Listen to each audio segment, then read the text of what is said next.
Pursuant to notice, I now call up H.R. 5062, the Pipeline Security Act. The bill was circulated in advance, and the printed copies are available. Clerk shall designate the bill. H.R. 50. Without objection, the first reading of the bill is dispensed with and is considered read and open to amendment at any time. Gentlewoman from Texas, Ms. Johnson, is recognized for 5 minutes on her measure. Thank you very much, Mr. Chairman. The pipeline network that distributes oil and natural gas and other hazardous liquids throughout the United States spans over 2.7 million miles, generates over $57 billion in yearly revenue, and directly supports hundreds of thousands of American jobs. These networks are a critical part of our energy supply chain, and we must increase security and resilience in our pipeline network against threats near and far. We saw firsthand how fragile the system is with the 2021 Colonial Pipeline Cyberattack, which caused widespread fuel shortages, long gas lines, and price spikes for millions of Americans along the East Coast.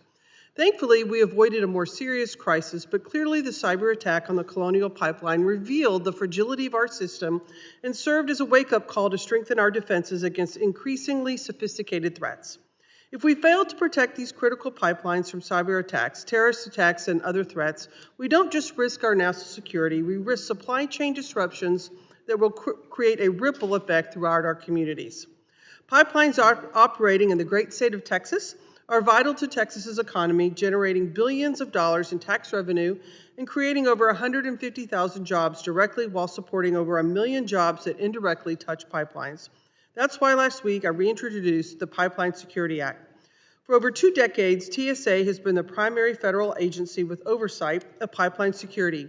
Yet TSA's Pipeline Security Office has never been codified into law, nor have its pipeline security responsibilities been explicitly outlined in statute. The 2021 Colonial Pipeline Cyberattack renewed the need for improvement in TSA's statutory authority. By providing TSA's Pipeline Security Office with the permanence its mission demands, my legislation empowers TSA to strengthen its pipeline security operations.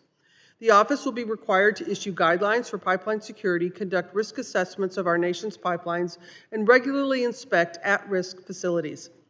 My bill also ensures that TSA has the staff and expertise it needs by requiring the agency to develop a personal strategy and hire employees with both pipeline and cybersecurity expertise.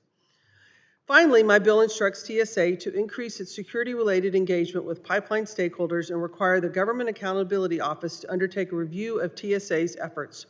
Importantly, my bill does not require any new pipeline security regulations or directives. Our nation has seen a significant increase in cyber attacks on our critical infrastructure.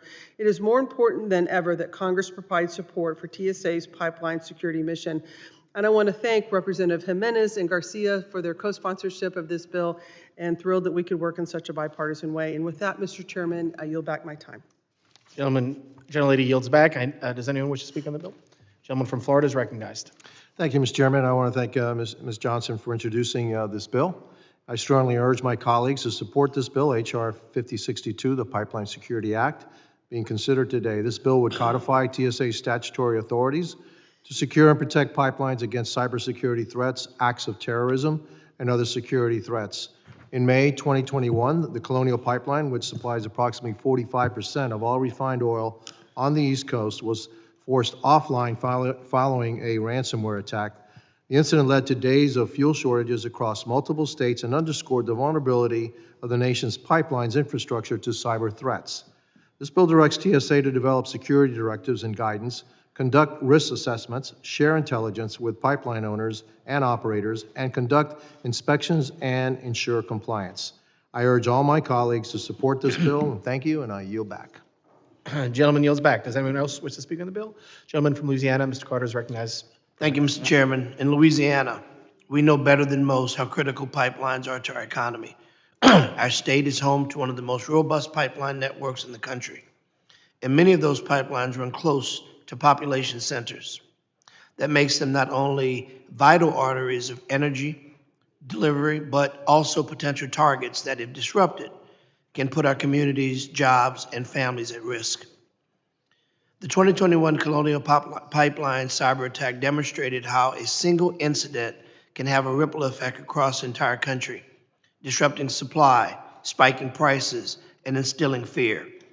Imagine the consequence of such an attack were to hit a major line in Louisiana. our state's refineries, our petrochemical industries, and the families who live and work alongside this infrastructure would feel the impact immediately. That's why this bill, the Pipeline Security Act, is so important. This bill clarifies TSA's authority to over pipeline security, making sure that there's no doubt about who's responsible for protecting the infrastructure from cyber attacks, terrorist attacks, and other threats. TSA has already issued necessary directives since Colonial, but we need to put this authority into law to provide consistency, stability, and accountability going forward. Equally as important, this measure directs TSA to develop a workforce strategy with a specific focus on cybersecurity expertise. Louisiana's pipelines are increasingly connected to sophisticated digital systems. That connectivity makes them more efficient, but it also makes them more vulnerable.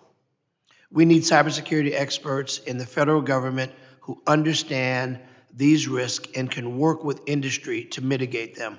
For Louisiana, where energy infrastructure and commodities live side by side, and communities live side by side rather, the stakes are simply too high to delay. Passing this bill means protecting our pipelines, our economy, and our people. One of the most important commodities our country can ever have, our communities. Thank you, and I yield back. Gentleman yields back. Does anyone else wish to speak on the bill? Are there any amendments to the bill? Hearing none, the question is on reporting the bill favorably to the House. All those in favor say aye. Aye. All those opposed say no. Opinion of the chair, the ayes have it. Motion is agreed to. The clerk will call the roll. Mr. McCall. Aye. Mr. McCall votes aye. Mr. Guest. Aye. Mr. Guest votes aye. Mr. Jimenez. Aye. Mr. Jimenez votes aye. Mr. Pfluger. Ms. Green. Mr. Gonzalez. Mr. Gonzalez votes aye. Mr. Luttrell. Mr. Luttrell votes aye. Mr. Strong. Mr. Burkeen. Mr. Burkeen votes aye. Mr. Crane. Mr. Crane votes aye. Mr. Ogles. Aye. Mr. Ogles votes aye. Mrs. Biggs. Mrs. Biggs votes aye.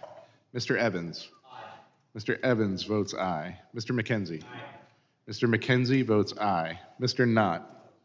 Ranking Member Thompson. Aye. Ranking Member Thompson votes aye. Mr. Swalwell. Mr. Correa. Mr. Tanadar. Aye. Mr. Tanadar votes aye. Mr. Magaziner. Aye. Mr. Magaziner votes aye. Mr. Goldman. Aye. Mr. Goldman votes aye. Mrs. Ramirez. Mrs. Ramirez votes aye. Mr. Kennedy. Aye. Mr. Kennedy votes aye. Mrs. McIver. Aye. Mrs. McIver votes aye. Ms. Johnson. Aye. Ms. Johnson votes aye. Mr. Hernandez. Aye. Mr. Hernandez votes aye. Ms. Poe. Mr. Carter. Mr. Carter votes aye. Mr. Green. How's the chair recorded? Chair has not yet been recorded. I vote aye. Chairman Garbarino votes aye. Are there other members who wish to have their votes recorded? Clerk will report the tally. Mr. Chairman, on that vote, there were 22 ayes and 0 noes. The ayes have it, and the motion is agreed to. Without objection, the motion to reconsider is laid on the table. All right, without objection, staff is authorized to make any required technical or conforming changes to reflect the actions of the committee. Without objection, the measures amended during today's markup will be reported to the House in form of one amendment in nature of substitute for each bill. This concludes consideration of the bills noticed by the committee for today. Mr. Chairman. Gentleman's recognized. Mr. Chairman, pursuant to Clause 2L of Rule 11, I request that members have 2 calendar days to file with the clerk of the committee supplemental, additional, or minority views on the measures ordered reported by the committee today. So ordered. There being no further business, without objection, the committee stands adjourned.